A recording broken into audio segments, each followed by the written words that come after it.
여러분들은 두려워하는 것 중에 무엇이 가장 두렵습니까? 보통 사람들은 실패를 두려워합니다. 우리는 실패가 주는 고통이 어떠한 것인지 잘 알고 있기 때문입니다. 그래서 우리는 실패하지 아니하려고 부단히 노력하며 삽니다. 우리가 실패를 두려워하며 거부하지만 우리는 연약한 존재이기 때문에 실패하며 삽니다. 그런데 우리에게 실패보다 더 고통스러운 것이 있습니다. 그것은 바로 거절당하는 아픔입니다. 거절당한다는 것은 버림받았다는 느낌으로 다가와 큰 상처로 남습니다. 제가 어릴 적에 어머니가 시장에 간다고 하시면 같이 가자고 하시기도 전에 먼저 준비를 하고 있었습니다. 시장에 가면 먹을거리, 볼거리가 풍성하기 때문에 적어도 나에게 콩고물이라도 떨어지겠지라고 하는 생각 때문에 가고 싶어 했습니다. 그런데 어느 날은 어머니께서 혼자 다녀오시겠다는 것입니다. 저는 끝까지 따라가겠다는 결심을 하고 나섰습니다. 어머니 역시 끝까지 데려가지 않겠다는 의지를 보이셨습니다. 결말이 어떻게 되었을 것 같습니까? 순수히 끝난 것이 아니라 제가 울고불고 생떼를 부렸습니다. 결말은 저는 남겨졌고 어머님만 가셨습니다. 남겨진 저는 어머니로부터 버림받았다는 느낌을 받았습니다. 저는 어머니가 시장에서 돌아올 때까지 동네 입구에 앉아서 어머니가 오시기만을 기다렸습니다. 어머니께서 혼자 뭘 드시고 오셨는지 지금도 알 수는 없지만 노을이 지고야 돌아오셨습니다. 그때까지 저는 그 자리에 앉아서 어머니를 기다렸습니다. 시장을 데려가지 않는다는 것을 버림받은 것으로 여겨서 복받쳐 울었던 기억이 지금도 남아있는데 부모에게 버림받은 어린 아이들은 어떻겠습니까? 인간이라고 하는 한자를 유심히 살펴보면 인자가 서로 기대어 있는 모습을 보여줍니다. 그러므로 인간은 서로 기대어 사는 존재입니다. 우리는 서로를 기대어 서게 되고 서로를 기대하면서 힘을 얻습니다. 서로에게 기댄다는 것은 서로를 신뢰하기 때문입니다. 그런데 기대고 싶은 사람에게 버림을 받을 경우 기대고 싶었던 나무가 쓰러지는 것과 같은 느낌을 받습니다. 버림받았을 때의 상처가 깊은 까닭은 우리 자신이 쓸모없는 존재라는 생각이 들기 때문입니다. 그래서 실패보다 거절을 당하는 아픔이 더 크게 다가오는 것입니다. 지난주에 제자들이 타고 갔던 배가 갈릴리 바다에서 풍랑을 만났을 때 파도에 의해 어려움을 겪는 제자들과 오라 하신 예수님의 말씀을 듣고 바다를 걸어가다가 바다에 빠진 베드로에 대한 이야기를 살펴보았습니다. 여러분들은 제자들과 베드로 중에 누가 더 큰 두려움을 느꼈을 것이라고 생각하십니까? 저는 베드로라고 여깁니다. 제가 이 이야기를 하는 것은 파도에 의해 어려움을 겪는 제자들의 두려움은 실패의 상황에서 찾아온 것이다, 이렇게 생각하게 볼 수 있고요. 물에 빠진 베드로의 두려움은 마치 거절당하는 상황에서 맞이하는 두려움과 같다는 사실을 언급하기 위해서 이 내용을 여러분들에게 말씀드립니다. 오늘 본문은 예수님으로부터 거절당하는 아픔을 겪는 가나안 여인이 등장합니다. 오늘 본문 말씀은 예수님이 참으로 이해할 수 없는 행동을 보이고 계심을 발견하게 됩니다. 이러한 예수님의 모습은 우리가 수용하기 매우 어렵습니다. 우리도 받아들이기 어려운데 가나안 여인은 어떻겠습니까? 예수님의 말씀은 그의 길을 확 꺾어 놓는 것처럼 보입니다. 그래서 우리는 예수님이 왜 갑자기 저러시지? 이러한 의문을 갖게 됩니다. 예수님은 세례 요한의 죽은 소식을 듣고 빈들에서 말씀을 듣기 위해 찾아온 백성들을 긍휼히 여기심으로 그들을 그냥 돌려보내지 아니하시고 물고기 2마리와 보리떡 5개로 5,000명을 먹이시는 기적을 행하십니다. 그리고 배를 타고 게네사레로 오시다가 제자들이 탄 배와 베드로를 바다에서 건져내십니다. 마태는 이 사건을 베드로와 예수님과 헤롯 왕과 비교해서 언급합니다. 헤롯은 백성들을 자기를 위한 도구로 삼고 돌아보지 않습니다. 자기 배만 채우면 된다는 사고를 가지고 백성들을 대합니다. 또한 헤롯 왕은 자기 백성인 세례요한을 긍휼히 여기지 않고 가차없이 목을 뱁니다. 그것과는 달리 예수님은 자기 백성들을 먹이시고 풍랑을 만난 배와 바다에 빠진 베드로를 구하십니다. 그런데 오늘 본문에서 그러한 모습이 전혀 보이지 않기 때문에 안타깝습니다. 오늘 본문 앞에는 바리새인과 서기관들이 예수님께 나와 어찌하여 당신의 제자들은 장로들의 전통을 따라 떡을 먹을 때 손을 씻지 않고 더러운 손으로 떡을 먹을 수 있냐고 문제를 제기합니다. 그들이 문제 제기한 의도는 제자들이 아닌 그들의 스승인 예수님께 흠을 잡고자 하기 위한 것이었습니다. 그들의 의도를 아신 예수님은 그들에게 손을 씻지 않고 떡을 먹는 것보다 더 더러운 것이 있는데 그것은 사람의 마음에서 일어나는 죄다라고 지적하십니다. 예수님은 마음에서 일어나는 더러움이 무엇인지 19절과 20절에 이렇게 알려주십니다. 마음에서 나오는 것은 악한 생각과 살인과 간음과 음란과 도둑질과 거짓 증언과 비방이니 이러한 것들이 사람을 더럽게 하는 것이요 씻지 않는 손으로 먹는 것은 사람을 더럽게 하지 못하느니라 라고 말씀하십니다. 예수님은 바리새인과 서기관들에게 너희 마음속에서 일어나고 있는 죄의 문제는 해결하지 아니하려고 하면서 어찌하여 내 제자들에게 문제를 제기할 수 있느냐라고 꼬집어 말씀하신 것입니다.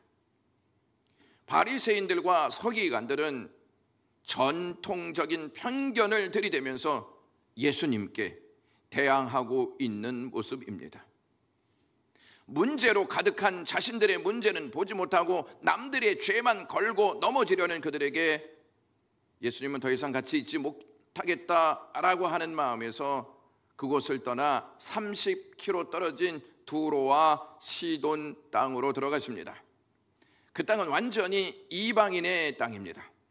예수님이 그곳에 들어가시자 가나안 여자 한 사람이 나와서 22절에 다윗의 자손 예수여 나를 불쌍히 여기소서 내 딸이 흉악하게 귀신 들렸나이다 라고 소리를 지르며 간절히 호소합니다. 여인의 간절한 호소를 들으신 예수님은 한 말씀도 대답하지 아니하십니다. 가나안 여인은 적극적인 반응을 보이며 예수님께 호소하고 있는데 예수님은 전혀 반응을 보이지 않고 있습니다.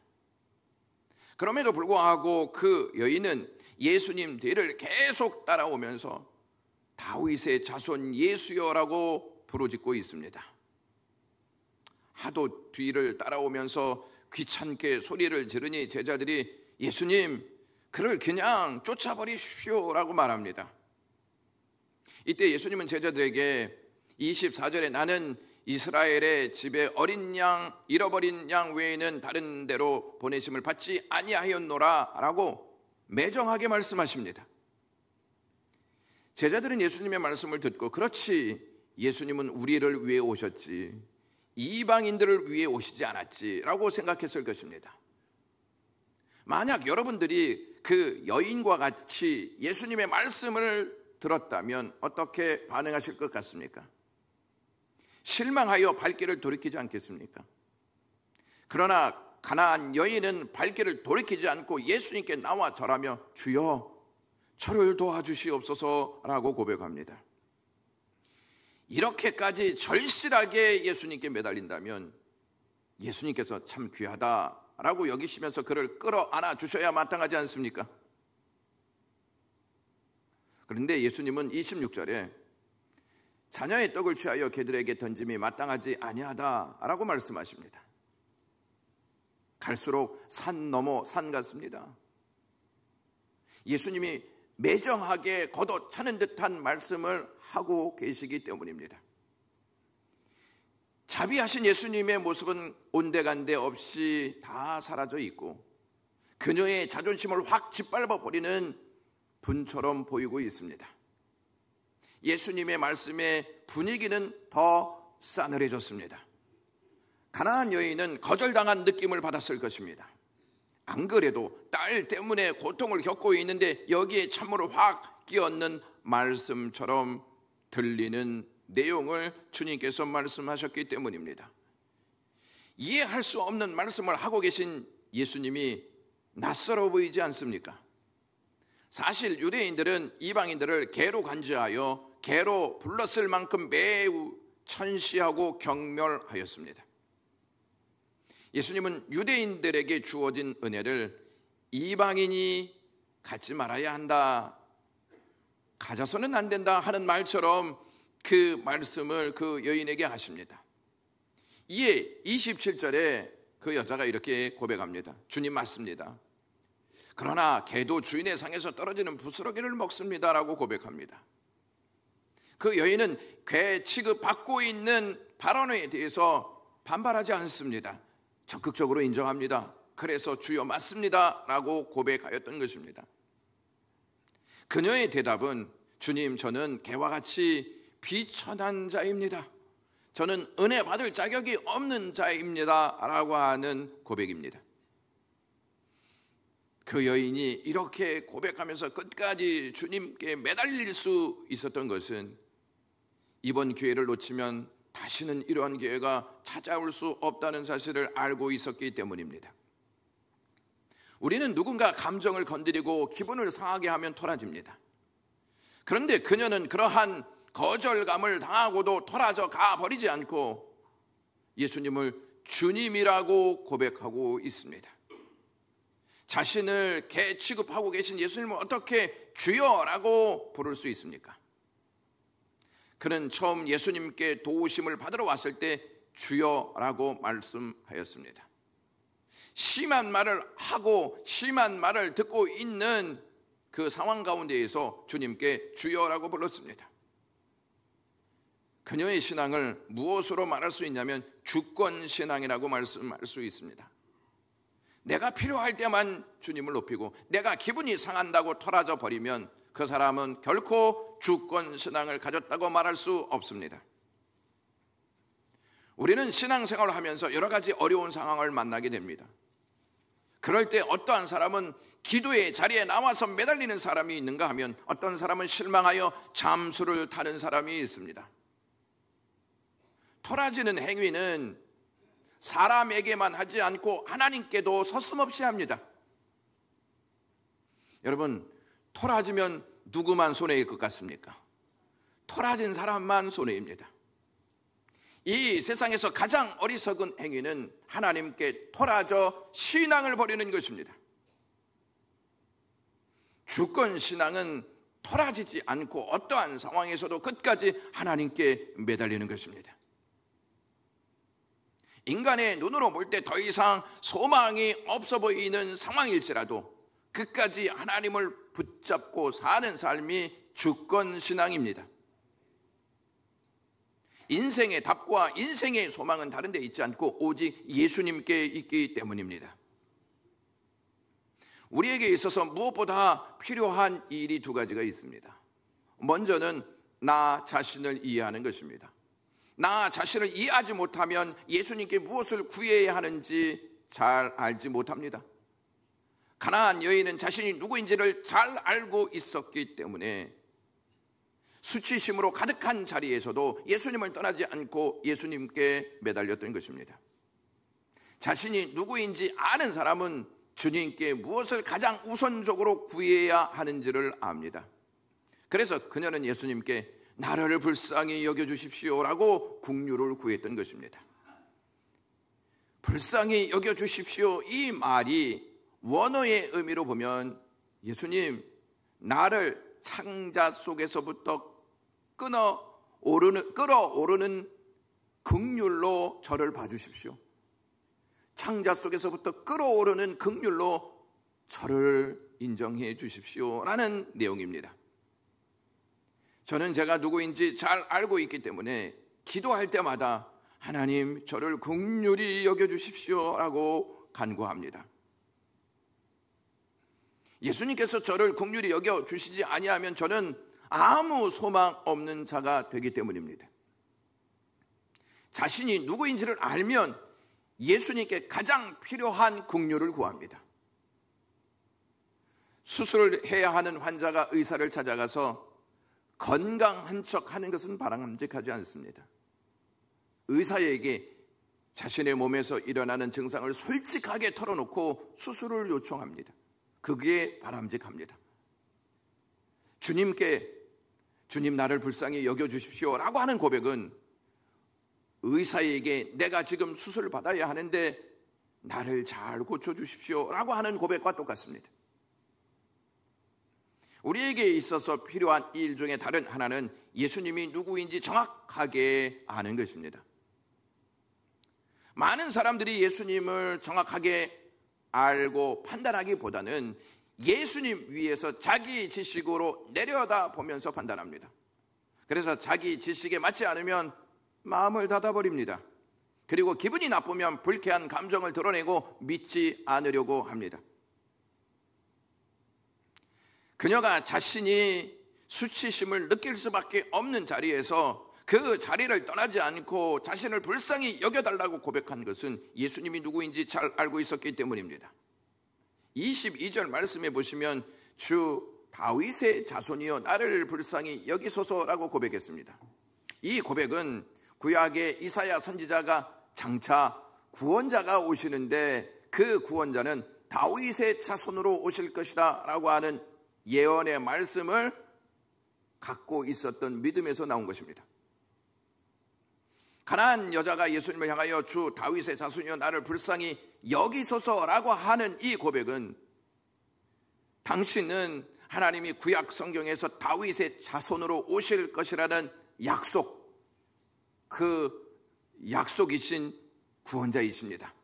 약속이신 예수님, 나를 불쌍히 여기소서라고 하는 의미가 담긴 고백입니다. 예수님이 누구신지 알면 결코 신앙에서 떠나거나 토라져 등을 돌리지 않고 납작 엎드립니다. 죄인이 판사를 판단해야 합니까? 판사가 죄인을 판단해야 합니까? 죄인이 우리의 구원자를 판단해야 합니까? 구원자가 우리를 판단해야 합니까? 구원자입니다. 이것을 알면 결코 구원자 위에서 자기 지식으로 구원자를 판단하지 않고 구원자 아래 납작 엎드려 긍휼을 구합니다. 우리에게 있어서 지금 나에게 가장 중요한 것이 있다면, 가장 필요한 것이 있다면 자기 이해와 예수님에 대한 깨달음입니다. 내가 누구인지를 알고 예수님이 누구인지를 알면 반드시 예수님을 갈망하게 되어 있습니다. 한 제자가 스승에게 매일 같은 질문을 했습니다. 스승님, 어떻게 하면 하나님을 찾을 수 있습니까? 그리고는 매일 똑같이 신비로운 대답을 스승이 합니다. 갈망함으로써 하나님을 찾을 수 있지. 갈망함으로써 하나님을 찾을 수 있지. 이것을 계속 말합니다. 제자가 그렇지만 스승님, 저는 온 마음을 다해 하나님을 갈망하고 있지 않습니까? 그런데 왜 그분을 찾지 못하고 있습니까? 라고 물었습니다. 하루는 스승이 그 제자와 함께 강에서 목욕을 하고 있었습니다. 스승은 제자의 머리를 물속 깊이 밀어 넣고 숨이 턱까지 차올라 풀려나려고 필사적으로 몸부림칠 때까지 놓아주지 않았습니다. 제자는 죽음의 문턱까지 갔다 와서야 겨우 풀려났습니다. 다음 날 스승이 그 제자에게 이러한 말을 먼저 꺼냈습니다. 어제 자네 머리를 물속에 넣었을 때 왜 그렇게 몸부림을 쳤나? 제자가 말하기를 숨이 막혀 죽을 것 같아 그랬습니다 라고 했습니다. 스승은 바로 그걸세, 그렇게 하나님을 숨 막히도록 간절하게 찾는다면 반드시 하나님을 만나게 될 것이세 라고 했습니다. 가나안 여인은 갈망이 있던 예수님을 만났습니다. 예수님을 만나자 끝까지 그 자리에서 부스러기 은혜를 구하였습니다. 우리는 큰 은혜를 받아야 인생의 변화가 일어난다고 생각합니다. 그러나 오늘 본문을 통해 우리가 알 수 있는 것은 주님이 베푸시는 부스러기 은혜만으로도 우리의 인생이 충분히 변화된다는 것입니다. 그녀의 고백을 들으신 예수님은 28절에 정말 내 믿음이 크구나, 내 소원대로 될 것이다. 그러자 바로 그 순간에 그 여자의 딸이 나았다고 기록하고 있습니다. 여인은 유대인들에게 주시고 남은 부스러기라도 좋으니 자기에게 그 부스러기의 은혜를 베풀어 달라고 요청했던 것입니다. 여기서 예수님께서 이방 여인을 개라고 호칭하신 의도는 무엇인가 생각해 볼 필요가 있습니다. 고대 히브리인들의 표현을 보면 긍정을 통해 긍정을 유도해 내기도 하지만 부정을 통해 긍정을 유도해 내기도 한다고 합니다. 즉 가나안 여인에게 수치를 가함으로 그 수치와 반대되는 상황에서의 명예로움을 찾으시는 것이었습니다.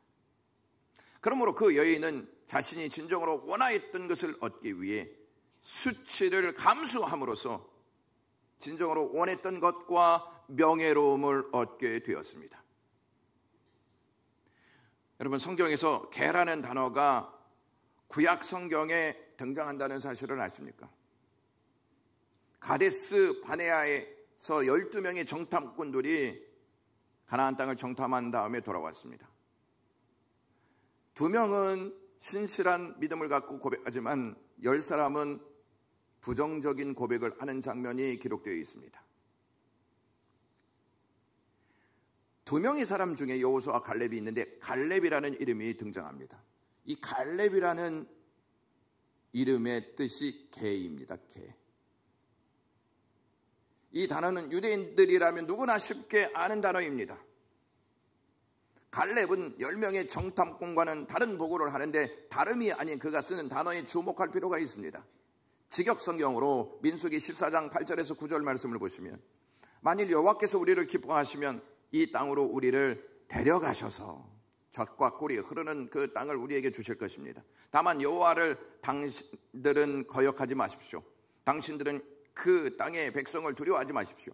왜냐하면 그들은 우리 빵이기 때문입니다. 그들의 그림자는 그들로부터 떠났고 여호와께서 우리와 함께 하시니 그들을 두려워하지 마십시오 라고 보고합니다. 그가 사용하는 주어는 사람이 아니라 하나님이십니다. 하나님께서 자신들을 데려가시고 자신들에게 그 땅을 주신다면 그 땅은 자신들의 땅이 될 것이라고 갈렙이 믿음의 고백을 합니다. 여기서 주목해 보아야 할 단어가 데려가다입니다. 자신들은 그저 개체이고 주체가 하나님이시라는 보고를 합니다. 그분께서 자신들을 기뻐하시면 자신들을 데리고 그 땅으로 들어가신다는 의미입니다. 이후에 영원히 기억될 이 믿음의 고백이 다름이 아닌 개라는 의미를 가지고 있는 유다 지파 대표 지휘관을 통해 고백된 것은 정말 우연이라고 생각하십니까? 주인은 오직 하나님이시며 자신은 오직 은혜의 부스러기 앞에 개에 불과해도 족하다고 고백했던 가나안 여인의 고백과 자신을 약속의 땅으로 거뜬히 데려가실 분은 오직 하나님이시라는 갈렙의 고백은 너무 유사하다 하는 마음을 갖지 않겠습니까? 이 세상에 이런 믿음을 가진 자가 있었는데 그가 바로 이방인이었던 여인이었습니다.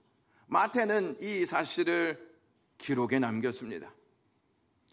두로와 시돈 지역 사람들은 아세라와 아스다롯 여신을 숭배했습니다. 이 여신에 대한 숭배의식에는 음탕한 집단의식이 있었습니다.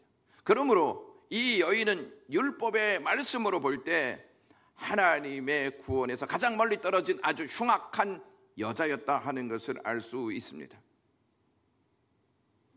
그런데 그러한 여자가 우상의 땅에서 예수님을 참된 구원자라고, 즉 주 다윗의 자손이여 라고 고백하는 것은 복음에 대한 선포입니다. 자신의 자존심과 수치심까지 다 내려놓고 예수님께 매달리자 예수님은 내 믿음이 크도다, 내 소원대로 되리라 라고 말씀하셨습니다. 마태는 이 기사를 본문에 기록하면서 우리나라 말에는 없지만 헬라 말에는 보라라고 하는 감탄사가 있습니다. 이것을 적용해 보면 예수님께서 봐라, 이방 땅에 이러한 여자도 있다라고 하시면서 그 여자를 높이시고 명예를 회복시켜 주시는 말씀을 하십니다.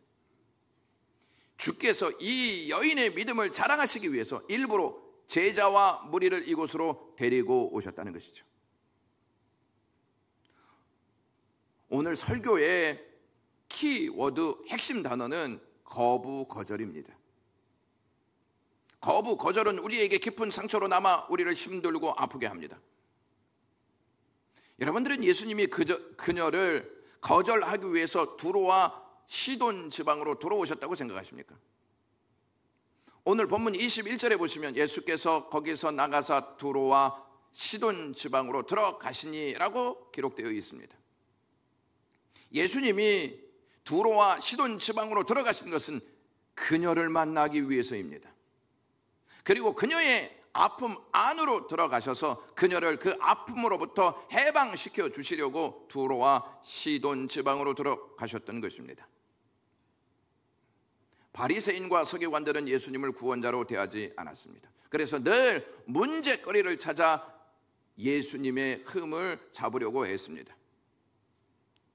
예수님을 구원자로 여기지 않는 사람들의 특징은 바리새인과 서기관들처럼 예수님께 은혜를 구하지 않고 흠을 잡으려고 합니다. 예수님 위에서 예수님을 판단하는 자세를 취합니다. 오늘 본문을 통해 우리가 알아야 할 것은 예수님이 그녀를 거절했던 것이 아니고 사람들이 예수님을 거절했다는 것입니다. 유대인들이 이방인들을 개로 간주하여 개로 불렀을 만큼 매우 천시하고 경멸하게 했던 것처럼 예수님을 대할 때에도 함부로 대했습니다. 예수님은 유대인들에게 은혜와 사랑을 주시기 위해 육신의 몸을 입고 이 땅에 오셨는데 그들은 예수님을 영접하지 않았습니다. 오히려 예수님을 미친 사람으로 취급하였고 바알세불 즉 사탄이나 귀신의 왕으로 여겼습니다. 그리고 예수님의 고향 땅인 나사렛 사람들은 예수님 설교가 거슬려서 동네 밖으로 쫓아내어 예수님을 언덕으로 끌고 가 떨어뜨려 죽이려 했습니다. 그들만 예수님을 거절했다고 생각하십니까? 여러분들은 죄가 무엇이라고 생각하십니까? 죄는 하나님의 말씀을 거절하고 내가 원하는 것을 선택하는 것입니다. 아담은 하나님의 말씀을 들었습니다. 그러나 그는 하나님의 말씀을 거절하고 선악과를 따먹었습니다. 이것이 죄의 시작입니다. 하나님이 우리를 거절한 것이 아니라 우리가 하나님을 거절했다는 것이죠. 그러므로 우리는 은혜 받을 만한 자격이 전혀 없는 자들입니다. 그러한 우리에게 예수님은 은혜를 주시려고 이 땅에 육신을 입고 찾아오셨습니다. 이 땅에 찾아오셨지만 백성들은 예수님을 영접하지 않았습니다. 영접하지 않았다는 말은 예수님을 거절했다는 뜻입니다. 그것을 다 아시고도 예수님은 육신의 몸을 입고 이 땅에 오셨습니다. 이 땅에 오셔서 숱하게 사람들에게 거절당하고 외면당하셨습니다. 가룟 유다가 예수님을 배신하여 은 30의 종교 지도자들에게 예수님을 넘겼습니다. 수자자였던 베드로는 3번 예수님을 부인했습니다. 예수님은 뼈저리게 거절의 아픔을 경험하셨습니다. 거절의 절정은 십자가에서 나타났습니다. 빌라도가 백성들에게 묻습니다. 바라바를 놔줄까 예수를 놔줄까 둘 중에 누구를 놓아줄 것인지 백성에게 묻자 백성들은 예수님을 거절하고 바라바를 놓아달라고 외쳤습니다. 예수님은 백성들에게 거절당하셨습니다. 그 결과로 십자가에 달려 돌아가셨던 것입니다. 십자가에 달리신 예수님은 십자가 아래서 십자가 상에서 조롱거리가 되셨습니다. 조롱거리로 끝나지 않고 예수님은 하나님께 마저도 버림받는 고통을 당하셨습니다. 예수님이 십자가 상에서 버림받는 고통스러운 외침이 마태복음 27장 46절에 기록되어 있습니다. 예수께서 크게 소리질러 이르시되 엘리 엘리 라마 사막다니 하시니 이는 곧 나의 하나님 나의 하나님 어찌하여 나를 버리셨나이까 하는 뜻이라 라는 말씀입니다. 미국 남부 어느 작은 마을이 심각한 자금난으로 공경에 처해 있었습니다. 마을의 대표들이 여러 외부 인사들을 모아놓고 대책 마련을 하기 위해서 고심하고 있었을 때였습니다. 어떤 허름한 옷차림의 남자가 들어오더니 회의에 참석하고 싶다고 말했습니다. 또한 그는 자기가 얼마 정도의 재산이 있으니 이 마을의 재정난을 돕겠다라고 말한 뒤에 여러 가지 사업을 제안하였습니다. 그러나 그 사람의 허름한 옷차림을 대충 흩어본 대표들은 누구 한 사람 그 사람의 말에 귀를 기울이지 않았습니다. 오히려 그를 향하여 회의에 방해가 되니 있으려면 조용히 있으십시오 라고 말했습니다. 그러자 그는 입을 다물고 잠시 가만히 있다가 회의실 밖으로 사라졌습니다. 그가 나간 잠시 후에 한 청년이 헐레벌떡거리며 뛰어 들어오더니 말했습니다. 방금 나간 그 사람이 우리 마을을 도와주시겠다고 하셨습니까?